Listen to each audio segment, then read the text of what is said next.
Hello and welcome back to When I Knew You. We will be continuing where we left off, which, if you recall, is after Callum had some interesting conversations with both Karina and Marcus, I believe. He also ended up remembering a time when he was young, which gave us a little bit of insight into how David used to behave. And while they were kids, and it's something that you can probably sort of write off, it kind of does at least hint to some of his behavior and why he might be doing it. Or, well, yeah. And apparently he was kind of an adrenaline junkie, somebody that was always looking for like the next thrill, something to make his heartbeat faster, I guess you could say. And while that's all well and good, it kind of also seemed that he had little regard for everyone else. But I mean, he was just a kid, and kids are impulsive, so, you know, that doesn't translate to adulthood, or does it? Anyways, so moving on to Karina, we had some unfortunate information.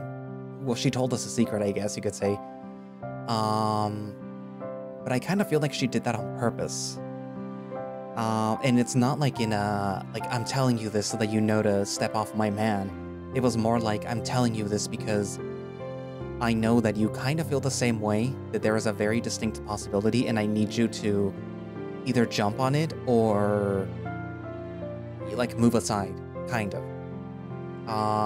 If you recall at the beginning, when Callum arrives at the diner in the very first chapter, I guess you could say, they're kind of making like jokes about like what they've been up to and whatnot, and I believe Callum or somebody asks Marcus why it, like, if he has it like anybody, like a girlfriend or whatever, and he's like a little nervous and he's like trying to like change the subject and whatnot, and then like having like people basically like wanting to date him. And Karina makes a comment like, oh, well, you know, this guy's a little oblivious, which could be about her, but at the same time it could be about like there's a very big reason that either he's ignoring, or that everybody is ignoring, or that everybody knows why he isn't dating anyone. Then we had the conversation with Marcus where Callum confronted him and told him like, hey dude, I know you're treating me like a child and I need you to stop that, and I need to know why you're doing it. And Marcus sort of told him in no uncertain terms that like, it's not that I'm treating you like a child, I just don't want you to feel upset considering what happened with your mom, which we will find out what happened. Like, they keep mentioning it, and they will keep mentioning it for a little bit longer, but you will see what happened exactly with the mom. What else? We did meet Aster, who is a very important character that you will continue to see, and who is related to David. So yeah, like obviously I know a little bit more right now because let's just say I had to distract myself from what was going on currently in November of the year 2024. So I kind of read a little bit ahead, but I didn't record it. So I'm a little bit spoiled, but yeah. Anywho, so we're about to meet Troy. And there's going to have to be a very important conversation between Callum and Troy about what happened and what is currently happening with Troy. So yeah. Anyways, so without further ado, let us continue When I Knew You. Guilty. If I can sum up my feelings into one word, it's guilty.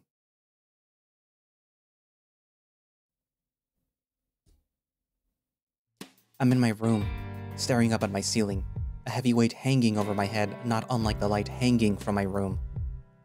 I replay what just happened today, like a film separated into acts. Meeting with Marcus, flirting with him, fighting with him, almost kissing him. My mind had some trouble wrapping that exchange properly, but now that I give it a good thought, that was most definitely going to be a kiss. But that can't be. Marcus is straight. Isn't he? I press my fists onto my forehead, giving it a couple of bonks for good measure. That is not even the issue here. The issue is that I actively tried to flirt with him, despite Karina's feelings. What kind of friend am I, flirting with her childhood crush like that? Although Marcus and I do that jokingly sometimes, this was very much intentional on my part. Though, if I think about it, he was probably just joking the whole time after all. That would explain him leaning in to kiss me. No way was that serious. But me? I didn't even try to stop him. I'm a shitty friend. I think back on the car ride home, being only a couple of hours ago, yet feeling like it's some long distant memory. Could I really have feelings for him? Or is this some subconscious jealousy that I have towards Karina to try to steal him? For some reason, I don't think that's it. Even if she hadn't said anything, my heart would race all the same around him. And we were hanging out like normal, so was it really my fault that he flirted back? It was just a joke anyway. I close my eyes and do what I always do when I'm conflicted with myself. I put myself on trial.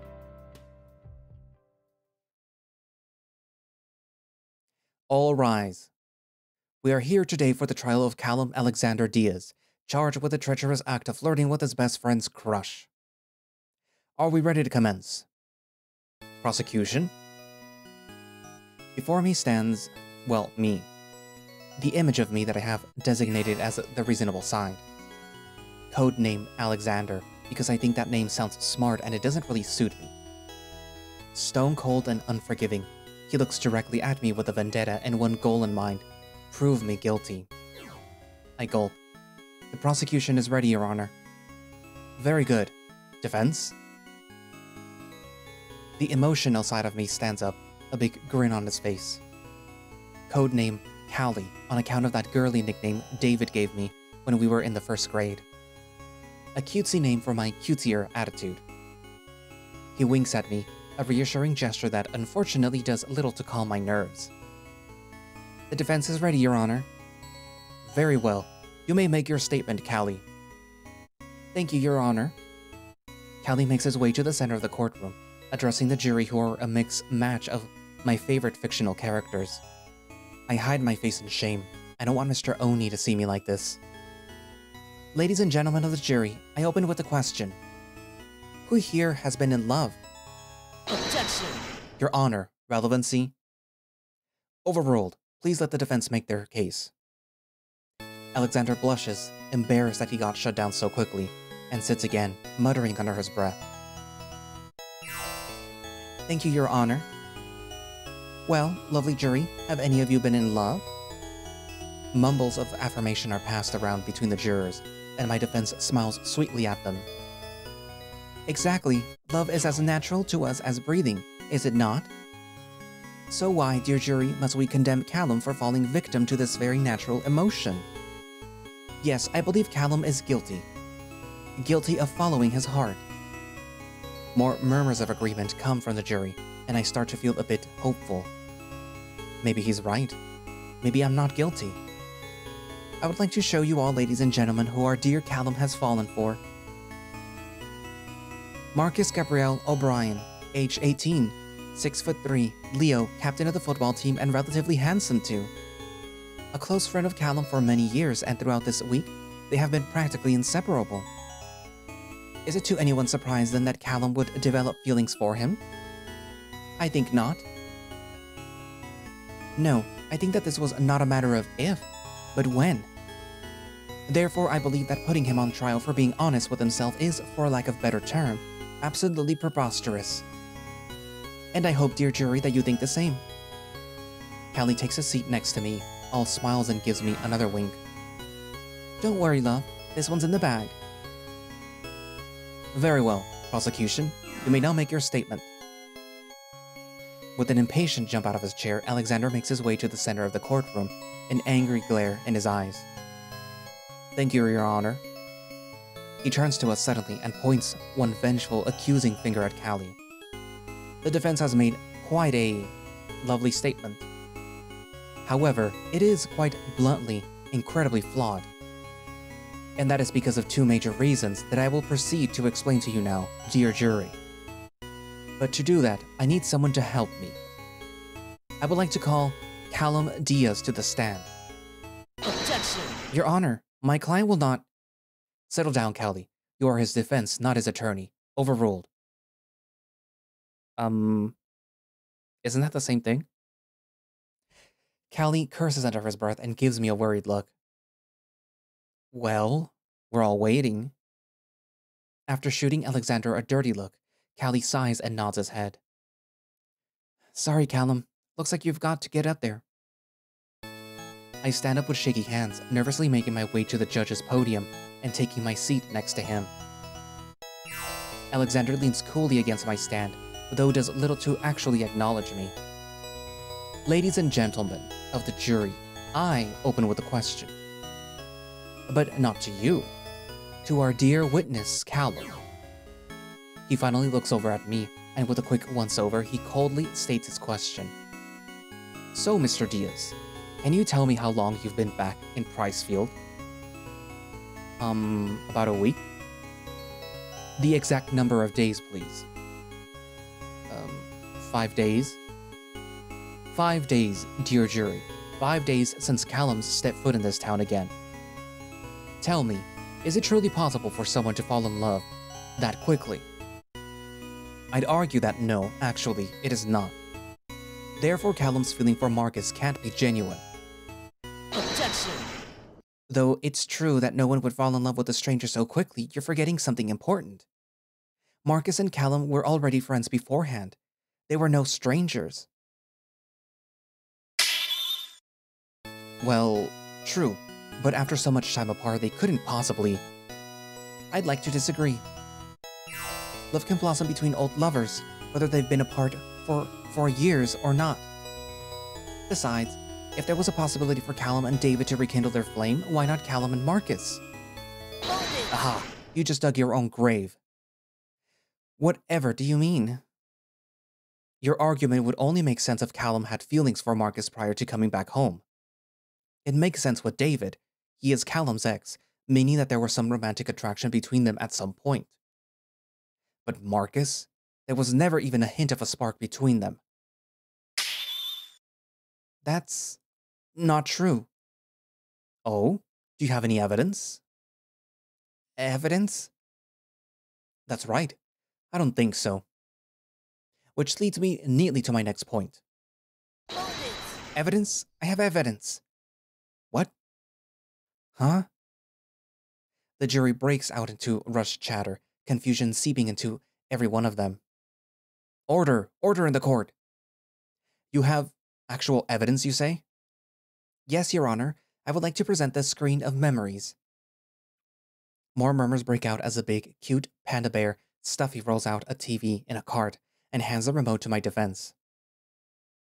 Ladies and gentlemen, before your very eyes will be proof that this was never just a spur-of-the-moment crush. Vault Memory 126, summer of 9 years ago. And with a single click of a button, the TV starts to play as everyone in the courtroom watches with intense curiosity.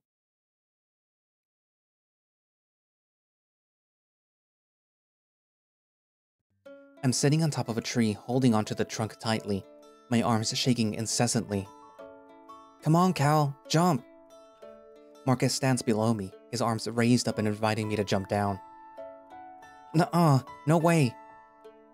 Come on, you'll be fine. I'll catch you. We had been climbing trees pretending to be ninjas, I remember, but getting down was much scarier than going up.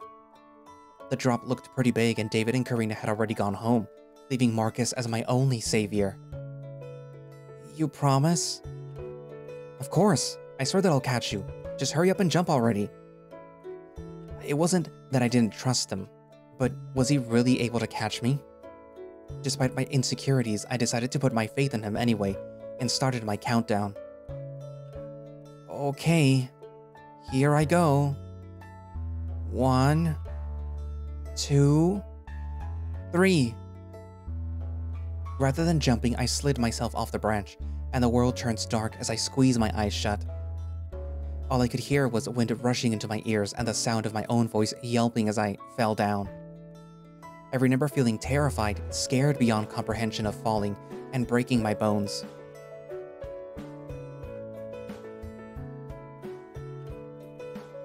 And then I remember that feeling slowly but surely fading away as I was held tightly in Marcus's arms. See, I told you that I'd catch you. He was close, closer to me than he ever was before, and I was staring right into his green eyes. It was then that I realized he has really pretty eyes.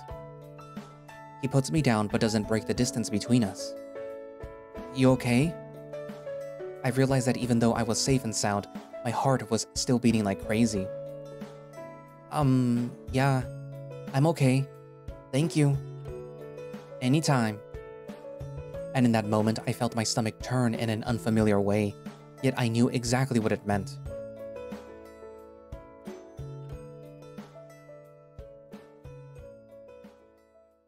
That's right.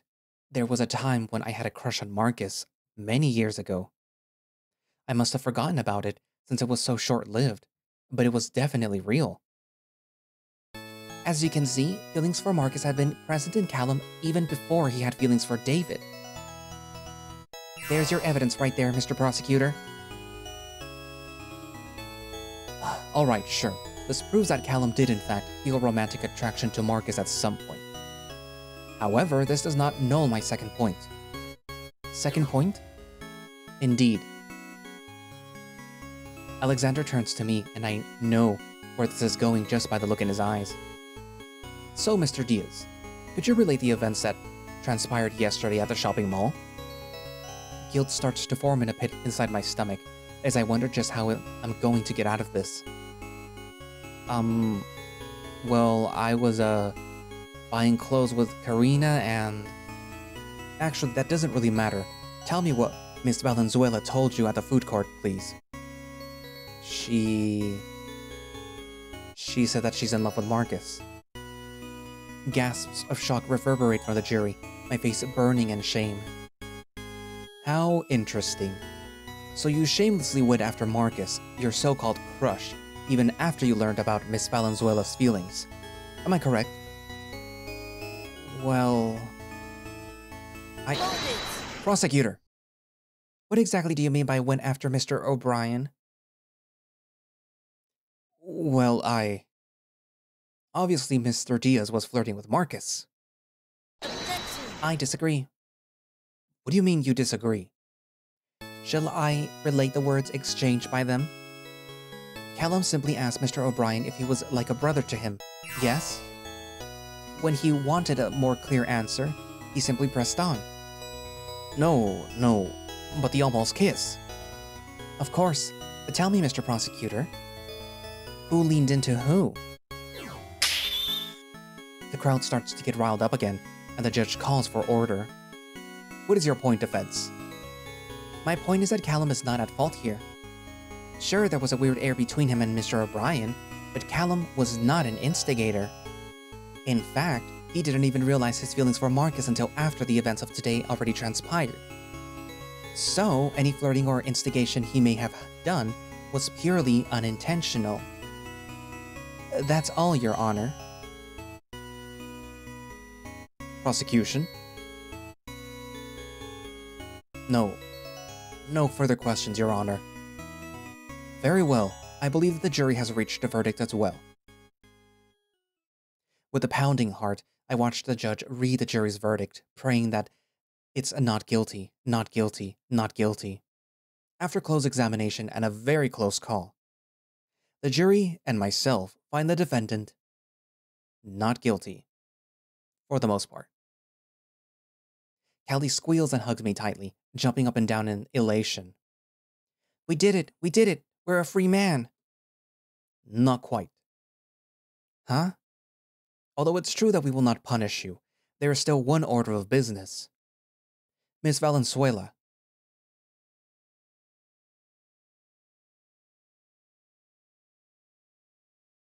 Ah, yeah, of course. Whether I won or lost the trial didn't really matter, did it? In the end, my sentence is the same. I can't pursue Marcus for myself. I couldn't do that to Karina. I won't do that to Karina. And, Well, he's probably straight and way out of my league, anyway. Marcus is my friend. That's it. And that will never change.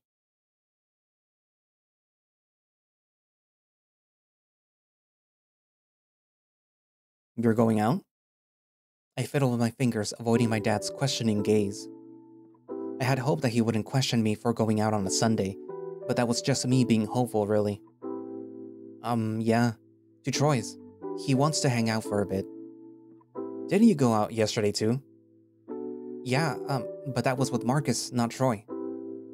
I thought you guys all went out together. No, Troy was, busy yesterday, so we're hanging out today instead.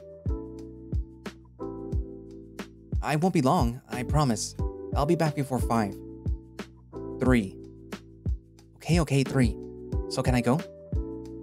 Yeah, you can go. But if you're not back before then, I'm going out to eat without you. Got it? We're going out to eat? If you're back on time, yes. I'll be back even earlier then. Yeah, okay. Go. Don't leave your friend waiting. Alright, I'll see you later then. Be safe. Troy's house is the closest to mine out of all of us, so I'd spend a lot of my summers here hanging out with him. He always had a lot of video games on his retro console, and although they weren't usually the best games, if we were too lazy to go to the arcade, we'd usually just play the ones he had.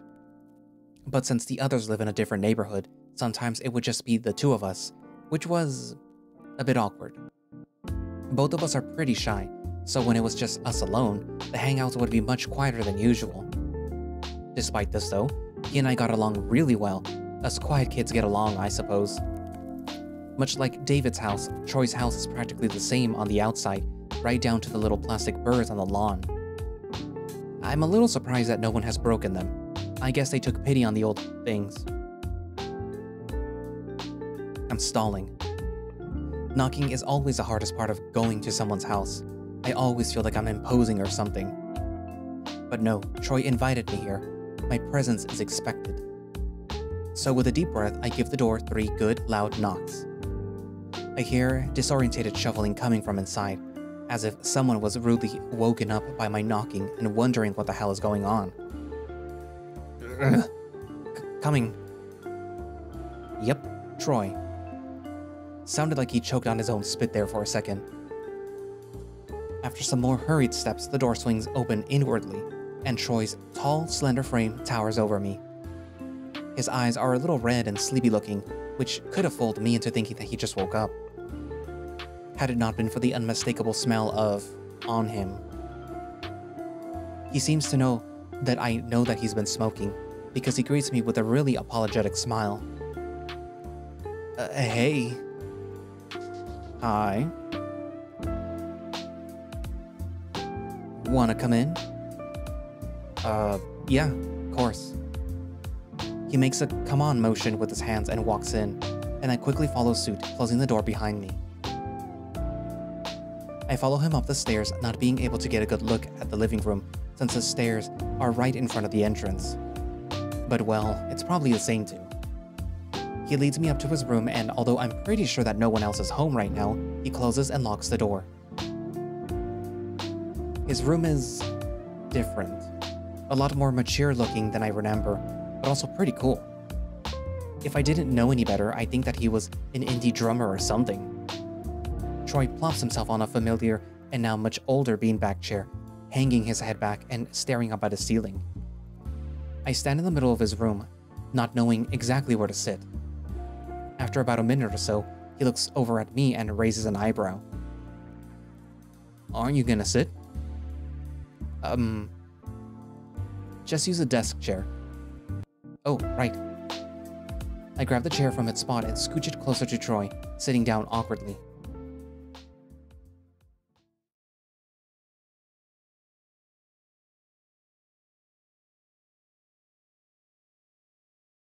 So, how are things? Good, I guess? Good.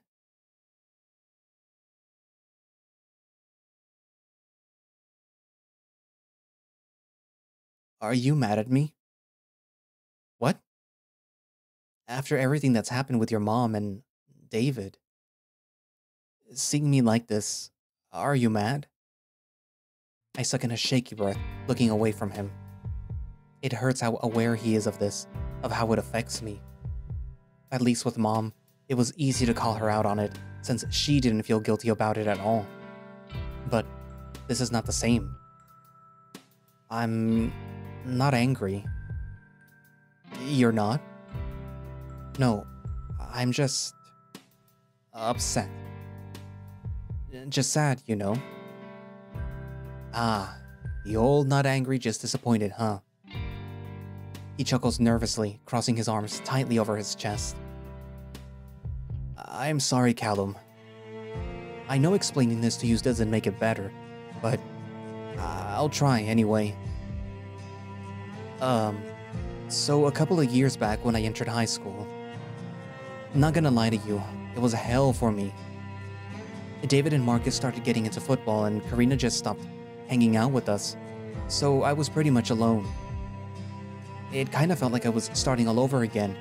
I barely talked to anyone and I was fucking anxious all the time. You know how my parents just refuse to believe that I actually have anxiety?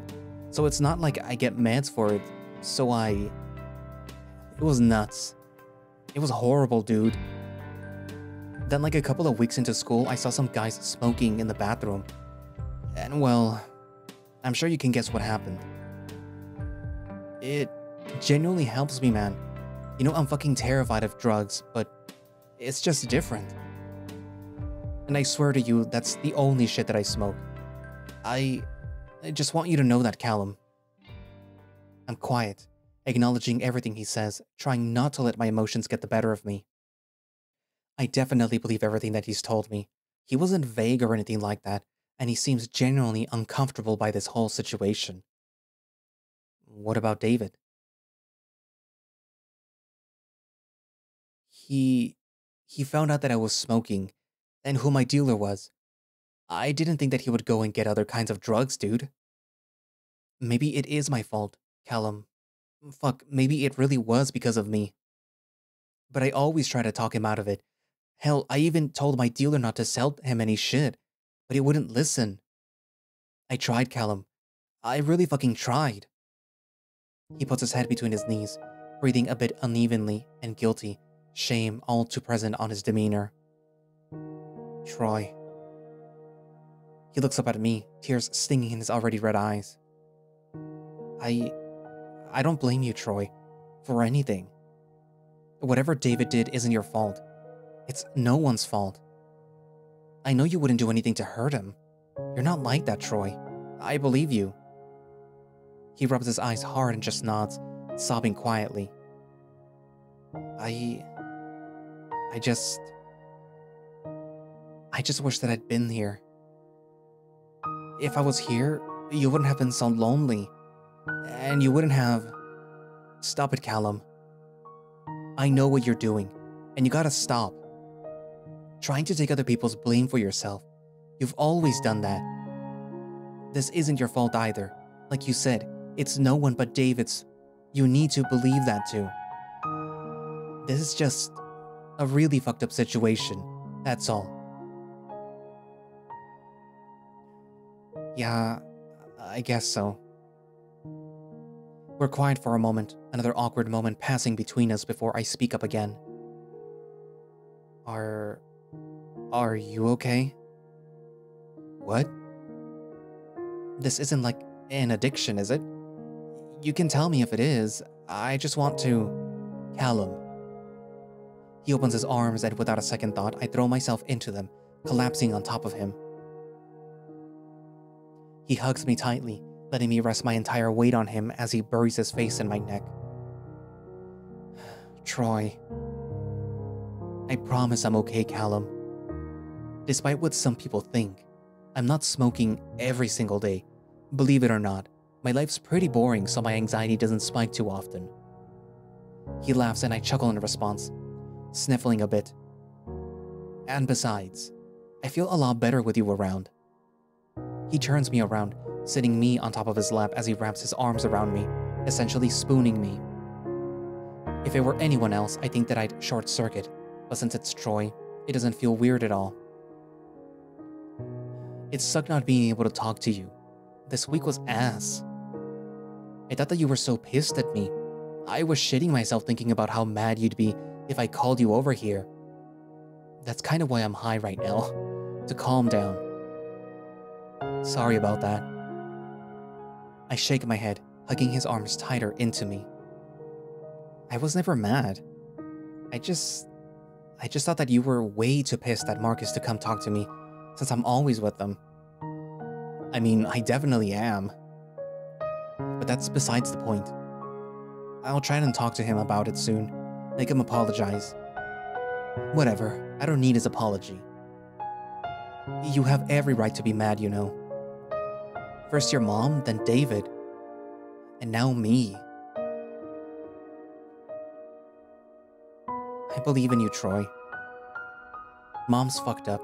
She takes all those pills to forget or to escape or whatever it is that she wants at the moment. She wanted to get as close to death as possible or something. I don't really know or care to think for her reasons, but they were all selfish and stupid. You're neither of those things, Troy. You have problems beyond your control that you try to fix. The fact that you're willing to tell me everything means a lot more to me than you might think. Thanks, Callum. I think you're a little too trusting for your own good, but I appreciate it this time. I'll take that as a compliment.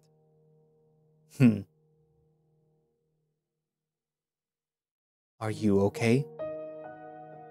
What do you mean? With moving, living with your dad, having your mom in the hospital.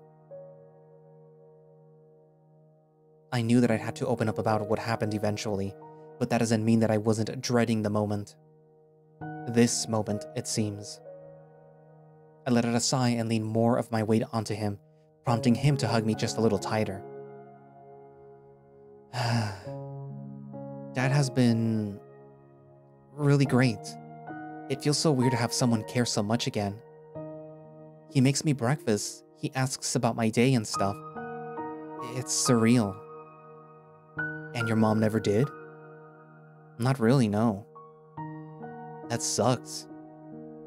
Yeah, she was never really a good mom. At least not when we were living alone, without Dad. Do you miss her?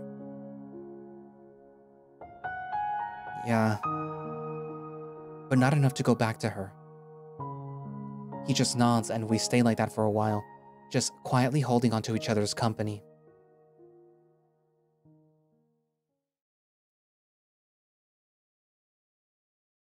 After a while, he eventually lets go of me, and we sit on his bed and talk some more. So you seriously didn't make any friends? Nope, not one. I mean, I talk to some people every now and then, but I never had someone that I could hang out with all the time. You know? Yeah, high school can be like that, with the different schedules and all. It's a shame that you didn't have anyone to, lean on while you were at Philly. I'm glad that you're back, so you don't have to be alone anymore. You've got me and your dad, and all of us. Yeah, I'm really happy to be back. What's wrong? After being so honest with each other, it's kind of a no-brainer to tell Troy about my search for David. But I still hesitate. Could I really trust him? Hey man, you can tell me anything. What, you got a crush on someone or something? Huh? No. I bet that it's that Baxter guy. No, it's not. The bull then? Ricky? What's his name? Ronnie, and no, it's not him either. So who is it? No one. Oh god. Please don't tell me that it's Marcus. I don't like him. Okay, jeez. So what is it?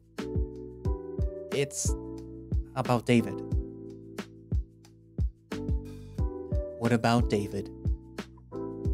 And before I knew it, I was telling Troy practically everything. About my talk with Lupe, the promise that I made to her, talking with Karina. I even told him about my little outing with Marcus, albeit living out our, moments. And he told me that he didn't really know who Astra was, but he still doesn't like him. That's pretty weird. Right? That's what I'm saying, he's definitely not telling me something. That asshole. He never tells people the whole story. What, he does it with you, too? Yeah, sometimes. He picks and chooses what to hide from you, what he thinks that you don't need to hear. Which frankly is bullshit. Yeah, he did say that he'd stop hiding things from me, but old habits die hard. You don't happen to know who this Astra guy is, do you? Sorry, dude. Doesn't ring a bell. You know parties aren't my thing. Ah, right. It's okay. I'll just try to internet stalk or something. Or we could do the less creepy approach and just ask someone. Good call. But who would know? What, know a guy? Yeah, I think I might.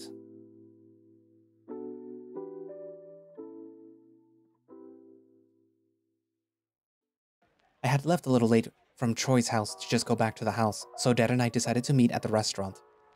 It's a nice Italian chain restaurant, and it occurs to me that I haven't been to a fancier kind of place like this in a while. Is this an Olive Garden? I walk through the doors and see the hostess with all the black buzzy thingies that indicate when there's a spot available. My brain kinda slows down and I'm not sure whether to just walk past her or wait for her to say something.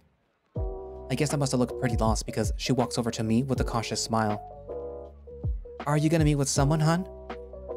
Oh, yeah, yes, I am. My dad. Do you know if he's here yet?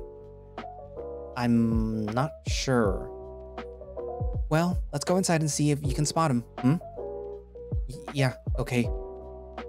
She smiles sweetly and leads me inside the busy restaurant. Family's already here having their late lunch, early dinner. I scan the room for my dad and sure enough, there he is, alone in the corner booth looking at the menu. Ah, I found him. Oh good, y'all enjoy your meals then, hun. And after one last smile, she leaves to return to her hosting spot. Wow, I love her. With my heart filled with kindness, I go over to my dad, and when he sees me, his face lights up. I slide in the opposite side of the booth, smiling back at him. Hey kid. Hey dad. How'd it go with your friend? Good actually, we talked a lot. It was nice. Well, I'm glad that you're having fun here, kid. Yeah, me too. After ordering our meals, Dad starts talking about his office's novella-like drama that's been going on, much to his dismay. And so Hector tried to cover it up by bringing us donuts, but we all knew what he did. Could you guys, hear them? God, no, thankfully. If I had have heard them, they'd both be out of the office for good. Geez, this Hector guy sounds like a real sleaze. That's a fitting word for him, alright. Kinda feel bad for his wife, though. No one deserves that. And trust me, kid, I'd snitch on him if I actually had evidence. You could go full detective mode, search for things that, might out him. I'm busy enough as it is. I'll just let karma take care of him. Here's hoping that the universe does its job. He lifts his glass in a sheepish cheers motion, taking a sip of his juice. Speaking of affairs, have you had any? The, good kind, of course? You mean a relationship? Yeah, that. Learn to choose your words, Callum. Sorry. If you're asking me if I have a partner, the answer is no. Unfortunately for you. What's that supposed to mean? Means that you're nosy. I bet if I brought someone home, you'd try to interview them. Maybe when I was 4. I do that to your friends. I'm way too shy to do that now. Once a meddler, always a meddler. We quiet down as a waiter comes and serves us our food, but when he leaves, Dad gives me a curious stare. Woof. My mouth's kinda full, having shoved the pasta in my mouth the moment that the waiter turned his back. How's Marcus doing? I choke on the spaghetti strand, covering my mouth as I cough it up. Huh? What about him? I was just asking how he's doing, Callum. He smiles politely at me, but a part of me knows exactly what he's doing. He's, fine. Must be tough, having to juggle all his responsibilities and still make time for his social life. How do you know about Marcus's responsibilities? This town is a lot smaller than you think, Callum. He takes bites of his chicken Alfredo, a look of deep thought etched on his face. O'Brien. Yeah, he's a good kid. Real dependable. Doesn't get into trouble. At least not usually. And he sure likes having you around. I get it, Dad, jeez. Better call him and let him know that you definitely don't hate him. Is that what he thinks? That boy worries too much. Now you can say that again. Matter of fact, why don't you tell O'Brien to come over one of these days? What? Yeah, so he and I can have a chat. Yeah, that's definitely not happening. Oh, come on, I'm not gonna intimidate the poor kid. Just wanna ask him some questions. Oh, but Dad, Marcus is really busy. Didn't you just say that yourself? If he can make time for you, he can make time for me. Whatever. I grumble, shoving another fork of food into my mouth. Marcus would make time for anyone. Not like I'm practically special. Right?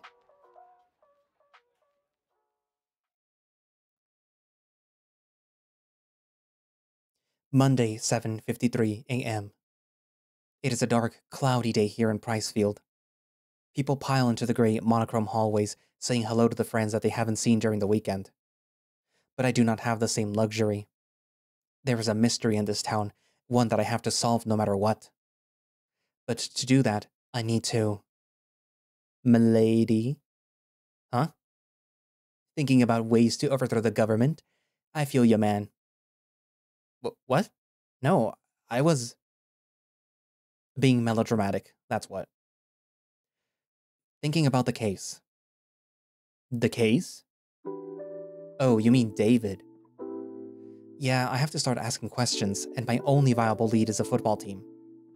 You're taking this pretty seriously. Were you watching Law & Order last night? Maybe, but that's besides the point. This is serious, Troy. It's David we're talking about. You should have seen how upset Lupe was. Well, yeah, that much I know. But Callum, do you think that something actually happened to him?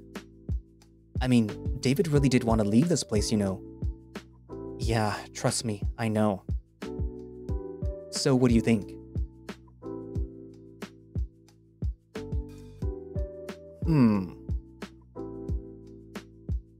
The safe and most probable option is always the most obvious one, which is he ran away. But I'm pretty sure that some of you people already think that something happened.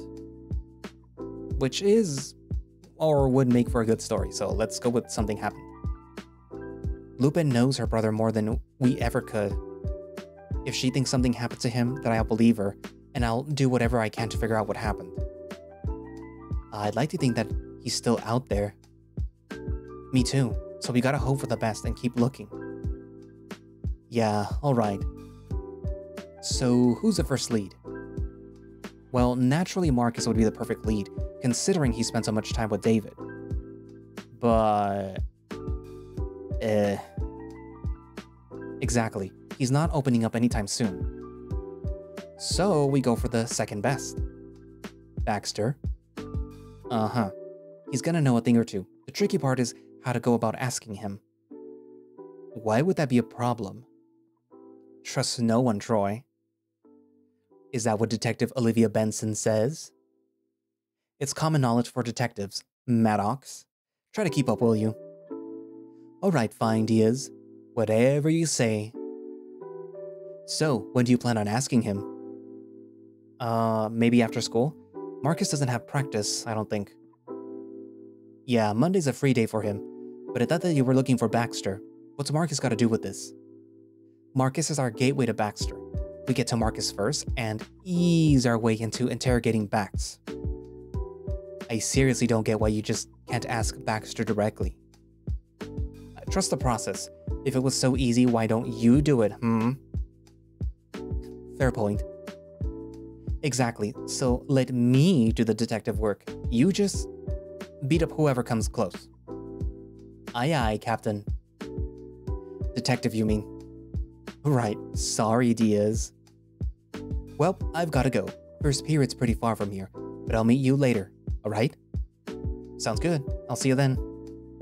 Adios. He ruffles my hair and with a wink, he heads over to his classroom. I take out my phone and check the time. 8:21 a.m. Not that late. Maybe I can text Karina and ask if she knows Baxter's number. That way I can avoid talking to him directly.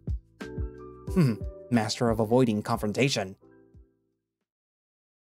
I feel a large hand softly hitting the top of my head, startling me for a second. But when I look up is when my heart really starts to race. Marcus. Morning. He gives me a strangely melancholic smile, giving my head one more gentle tap before retracting his hand. Good morning. How's Troy? Huh? He's talking to you again, right? Oh, yeah, he's good. Good to hear. You know, you should really apologize to him soon. Me? Yes, you. I'm tired of the silent treatment that you two have going on. We're supposed to be together, remember? Well, yeah, but... Marcus. Come on, Cal. You know I... Before I can stop myself, I wrap my arms around him, hugging him tightly. Cal? I bury my red face in his chest, gripping the back of his signature varsity jacket. Why am I being so bold right now is beyond me, but I feel like there is a small evil part of me that knows exactly what I'm doing. It doesn't take Marcus long to reciprocate the gesture, gently petting my hair as he slowly wraps his other arm around my entire waist. Please, I want us all to be okay again. Alright, fine. You win. I'll apologize. I pull my face away from his chest and smile gratefully up at him. Thank you. He practically growls this, in obvious faked annoyance, giving me a grumpy frown. That quickly turns into his bright, easygoing smile. Maybe we could all go to Carolina's party on Friday, as a group. Thought that was for Halloween. That's Darcy. Ah, right. He chuckles and gives my head another pet, which is when I realize that I haven't actually let go of him. So I do, smoothing out my hair and turning away from him. You good? Saved by the bell. Again. Let's get going. Right, lead the way, Diaz. Ugh, don't tell me that you've heard that. Just a bit. I sigh in a frustrated sigh and walk in front of him, rubbing at my face. This is bad. I kinda didn't want to let go for a second there. Third period English class, 10:23 a.m. The dark air persists in this gloomy Monday, the sky frowning as it... Yeah, that's enough of that. There's nothing particularly off about today, actually, apart from the usual Monday drowsiness that everyone and their mother has. I'm sure our teacher, Miss Jimenez, is seeing that all too clearly. Everyone's either asleep, on their phone, or trying to talk to each other quietly. It's not very quiet. As much as I'd like to join my fellow sleepy classmates, I swore to never fall asleep in school again. Not after last time. Alright guys, up. My attention snaps to her as a chorus of moans and groans comes from the sleeping students. No. Come on, people. I've got an assignment for you guys. Ugh, great. Just what I needed. A distraction from the class. I'd like to put you in pairs, to start off. My eyes immediately snap to my left, where I know Marcus sits, only to catch him looking right back at me. I guess we had the same idea. And before you guys start making your own pairs, I'm choosing who goes with who. Another round of protests come, this time a bit louder, but Miss Jimenez shuts it down pretty quickly.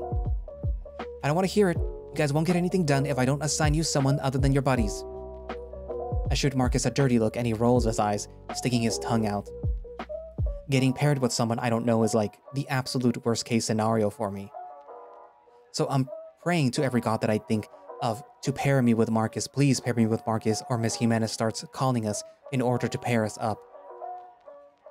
It doesn't take long for her to get to me, since I'm one of the first on the list. Let's see, Callum Diaz. You're gonna be with...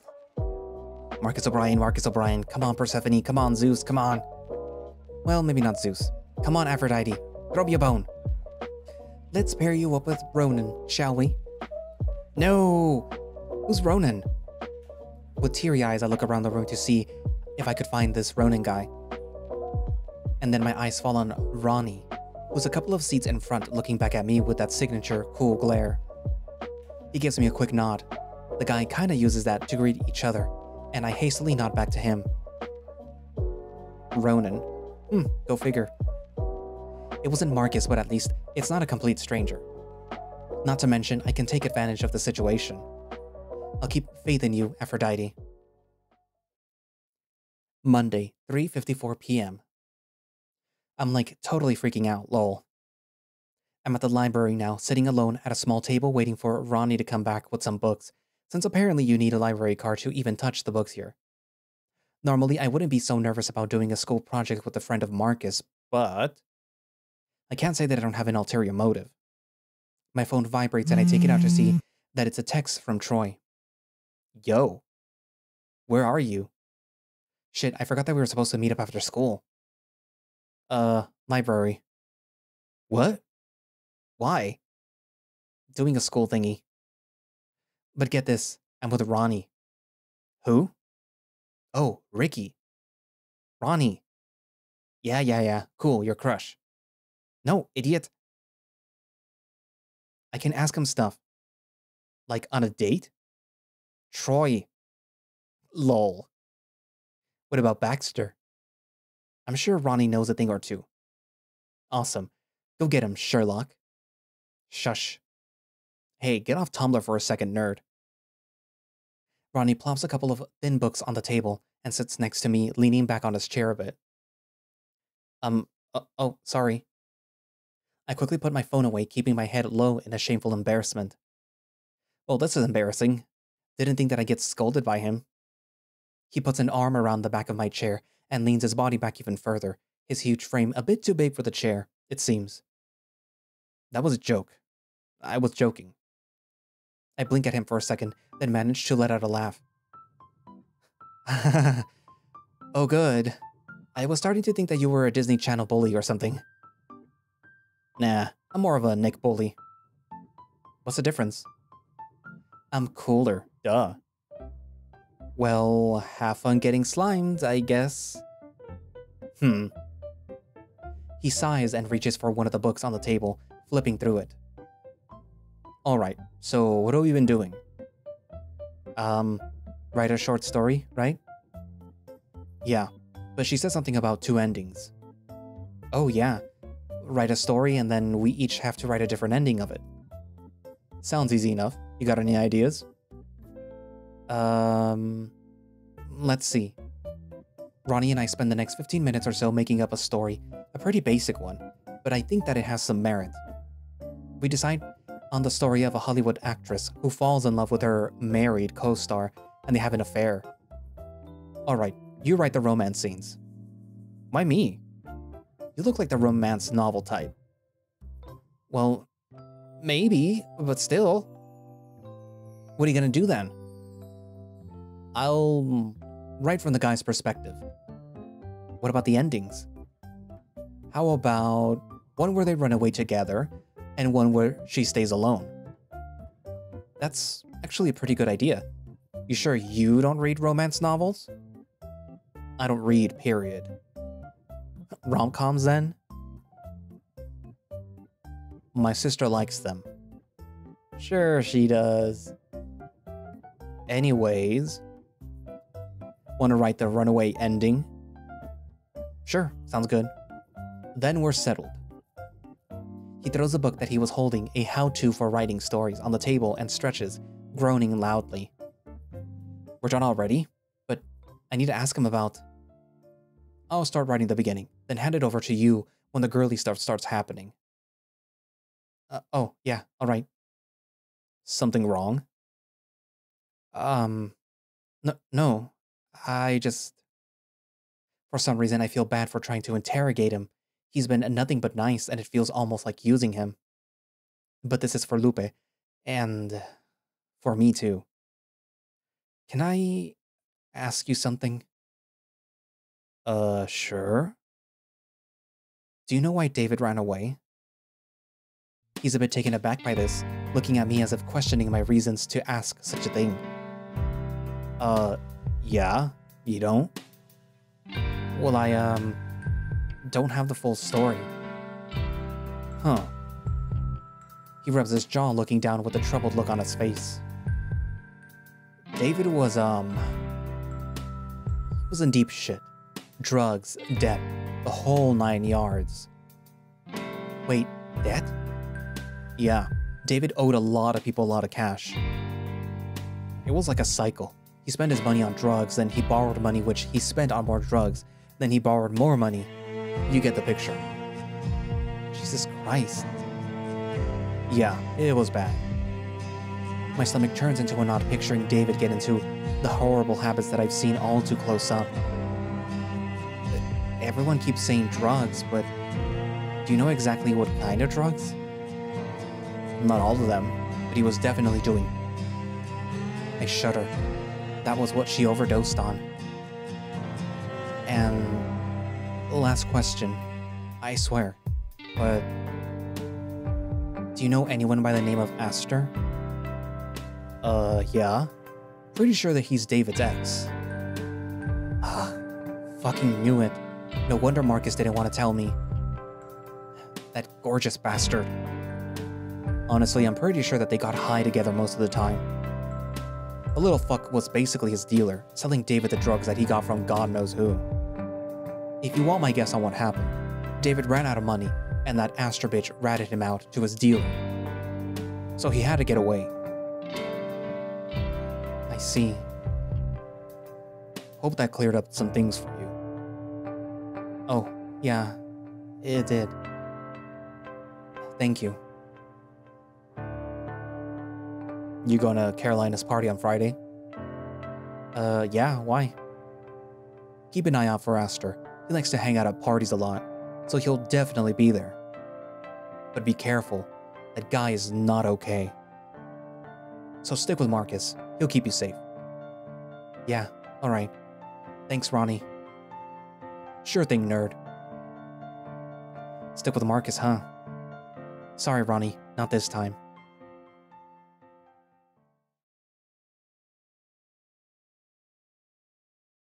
Today's the day.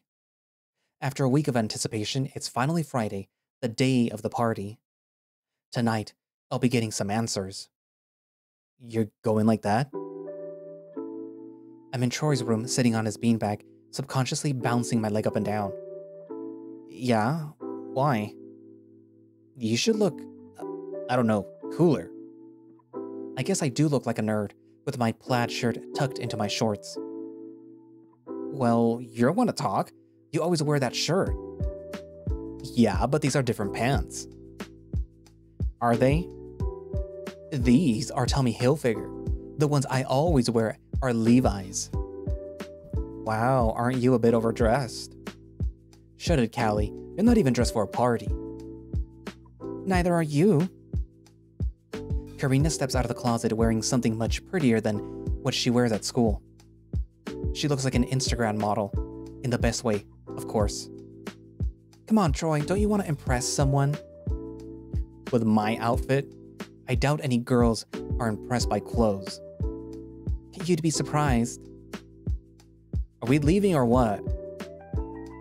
Marcus stands by the doorway, leaning on the desk with a cool look on his face.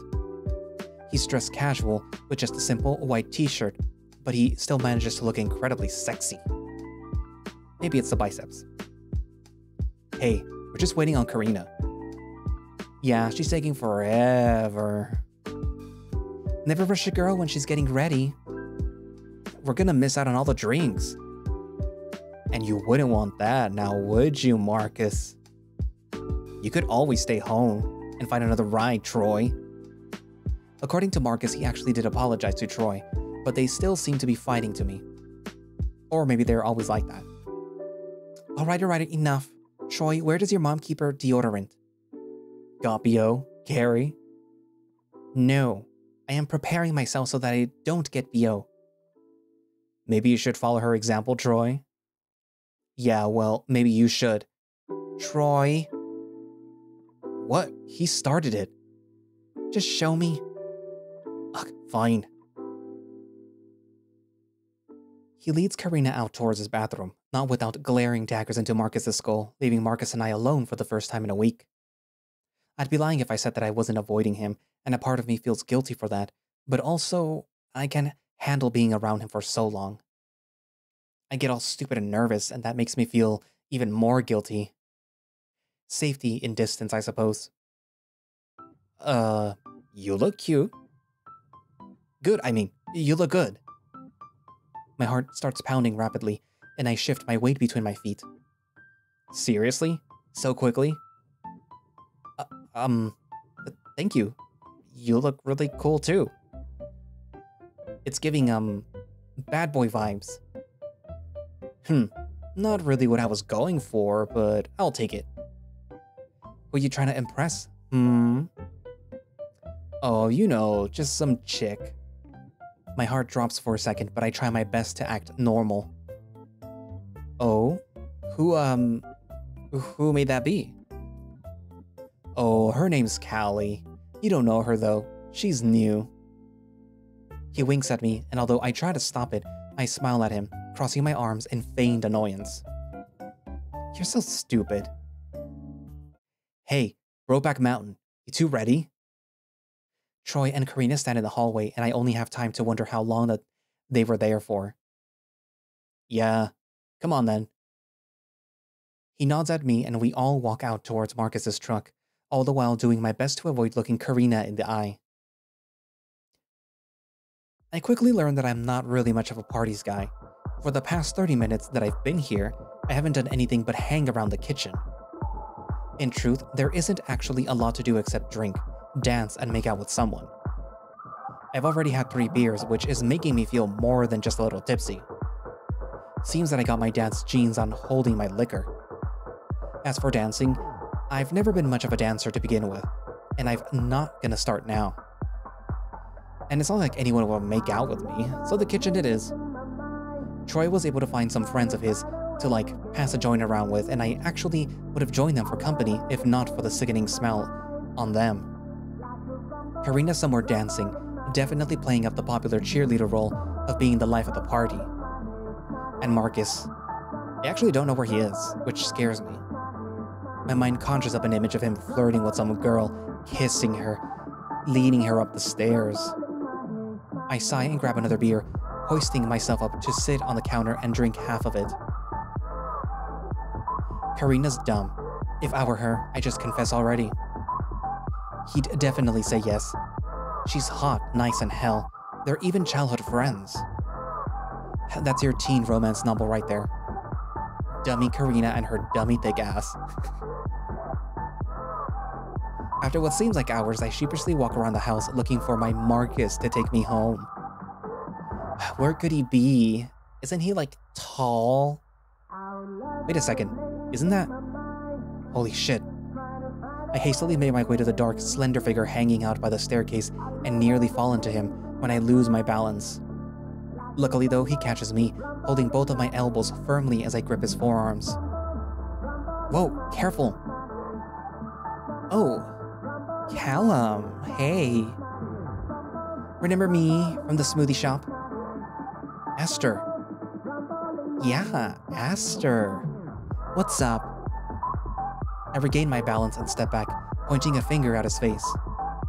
You're David's ex, right? He blinks in surprise, then lets out a loud, cute laugh. Yeah, I am. Guess that makes us twins. Twins. No, wait. Questions. I gotta ask you some stuff. About him. Oh? It's top secret, though. I can't tell anyone. Okay, I see what you mean. It's too loud here, though. Come on, let's go upstairs where it's quiet. Yes, great idea. He smiles at me and starts leading me up the stairs, walking slow, or fast maybe. I look between the rails and see Troy on the couch, looking at me with a confused, sleepy expression. I just give him a thumbs up and he disappears behind the wall of the stairway. Upstairs, there are people making out on the floor and noises that can only be coming from the rooms. It's a little embarrassing, but nothing that I can't handle, like softcore. Corn. Twitter's full of that. Aster opens the door to a bedroom and signals for me to walk in, holding open the door for me. I nod gratefully to him as I do, looking around this stranger's room.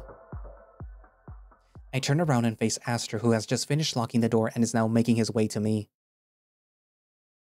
So, sorry, so Aster. I wanted to ask about what do you think happened. I blink and for a second I don't know what's going on, why Aster is so close, why I can't breathe right.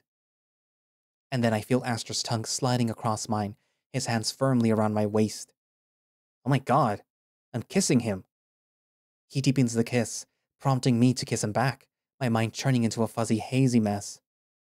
Deep down in my gut, I can feel that this isn't right, for several reasons. But the kiss, it's good. Like, really good. It's hot and passionate, and even gets a moan out of me. He slowly pushes me onto the bed, and without much thought, I let myself fall into it, letting him climb over me, his hands rubbing my stomach with his thumbs. He breaks our kiss and then smiles at me, and I smile back. And then I feel a small weird object inside of my mouth. I'm instantly terrified that it's his tooth or something, until I feel it more carefully and realize that I recognize this texture. It's a pill. Hey, Callum. Aster's fingers run up my neck and caress my face, cupping my cheeks. Don't stick your nose where it doesn't belong. He clamps my nose and mouth shut, holding me down roughly. I flail around and confused and horrified at what the pill will do to me if I swallow it, what horrible pains I could. The pill. In my struggle, I swallow the pill. And now I really start to panic, tears stinging my eyes. Hey, don't worry, babe. You'll be fine. Just putting you to sleep for a bit. Hopefully, I'll be putting that curiosity of yours to sleep too. I try to curse him out, but I start getting incredibly dizzy, tears falling freely from my face and down my temples. My mind begins to swirl and bend, my vision blotching out sporadically.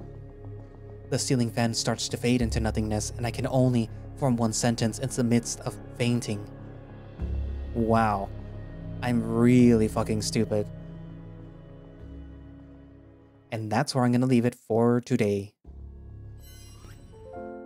Yes, Cal, you are dumb. So, we got to spend a little bit more time with Aster, just a little bit, and some unexpected stuff happened.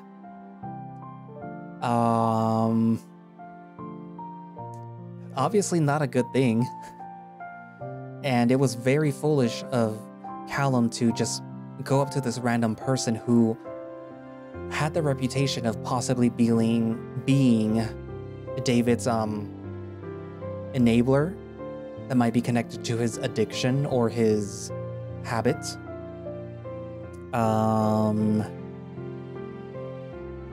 Callum really needs at least like a backup or somebody to be there with him. And that was supposed to be Troy, but like he was out of it. And Marcus is nowhere to be seen apparently.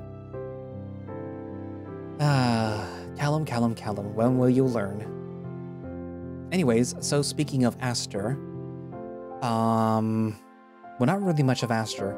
Speaking of Ronan or Ronnie, I get the sense that everyone knows a little bit about what's going on or what happened with David, but it's more so bits and pieces and hearsay, less like, oh, we know that this happened. It's more like, oh, we know that something happened.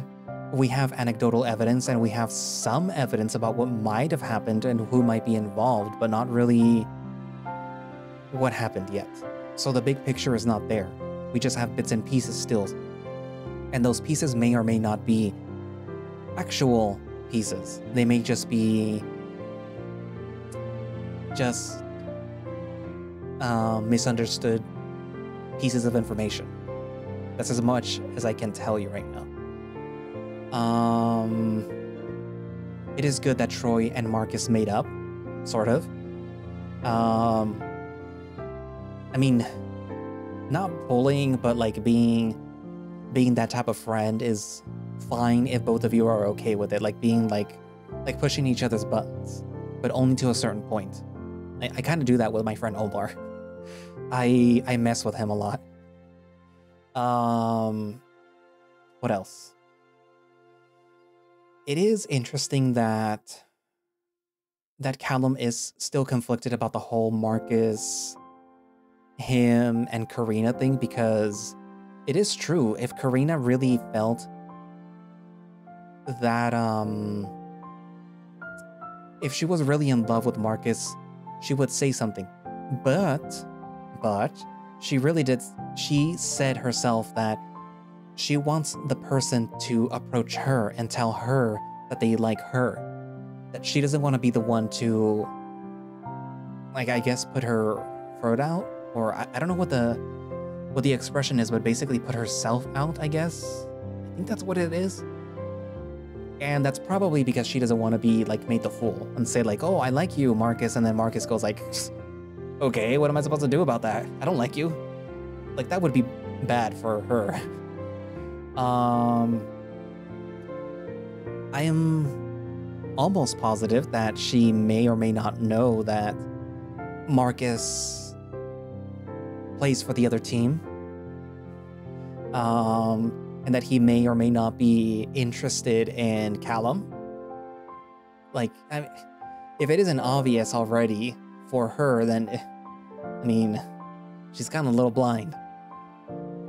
What else?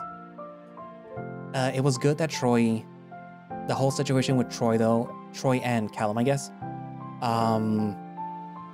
is resolved or not resolved, but that they talked it out, which is something that you should talk to, that you should do with your friends, and especially if there's like stuff going on and you don't know what's going on, just talk to your friend and hope that they are able to confide in you in order to clear up these misunderstandings or whatever. And like, do have the open mind where it's like, okay, I trust you. I'm not gonna automatically assume that you're the bad guy. Especially because he's being sincere. Troy is. I am more inclined to believe that what happened wasn't so much something that was done to David as it was something that David did, and that he's just running away from the consequences. That's kind of what I had already thought of from the beginning. I didn't think that, like, David was in mortal peril, or that he ran away because his parents, like, kicked him out or whatever, because that would have been mentioned. And it is common for siblings to look up to their, like, older siblings, like Lupe looking up to David and then not really seeing, like, the warning signs, the red flags of stuff happening, or of David wanting to leave. Like, you know what I mean. Especially because we saw that David as a little kid was very impulsive and was very driven to just do things that made him happy and made him, like, feel that adrenaline rush, that he wasn't really thinking of other people. And this is very obvious when in the previous video at the beginning, where David and Callum are going down the hill, but he, instead of just going down, like, nicely or safely, he decides to drag Callum down, like, at full speed, and they both end up, like, rolling down the hill, and Callum ends up hitting his head. And after that happens, like David was like, yeah, whatever, you know, like he's fine. Who cares? Moving along. So like, but whatever, you know. What do you think? You know, write it down in the comments, and thank you all for watching / listening. If you would like to play When I Knew You yourself and, you know, find out what's gonna happen or whatever, you can do so by going down into the link in the description, which should have a direct link for the itch.io page where you can download the game and play it yourself. Or you can just go to itch.io.com and, you know, download it from there. They do have two other visual novels, which one of them you are, well, actually both of them you already saw. I mean, in case you haven't seen them and you want to read them yourself, you can do so by going down and looking for them or whatever. They do have a Patreon, and at the time of recording, they haven't finished What It Feels Like, which I'm hoping releases by January. Anyway, so yeah, all my links down in the description too, in case you want to support me through Ko-fi, or you want to join and become a channel member and see these videos as they're being scheduled, which is usually like at least 2 weeks in advance. Sometimes just 1 week. It depends. It depends what the video is. But yeah, join and see these videos. Or in case you want to, you know, buy me something. It's the holidays. I'm poor. Give me money. Actually, I actually would appreciate something. I have two things on the throne wish list for Amazon. They're gift cards. They're very low number gift cards, and I'm gonna use them to buy a conversion kit for my desk to turn it into a standing desk, because I want to start recording videos standing, which I know for you, some of you are like, why do you want to be standing? Because apparently it works out, but well, mostly because I have back problems and it hurts to be sitting down and recording and then editing. And standing apparently, well, on the computer is good for you. Also, most people that do voiceover stuff or record things like this, they do it while standing. So I kind of want to do that. And but yeah, so like the Amazon gift card things would help. I'm gonna buy it by probably December, but like any little bit helps. Anyways, but yeah, so if you got up to this point in the video, then give it a like or subscribe to the channel if you haven't already. And I guess I'll see you in the next video. Bye-bye.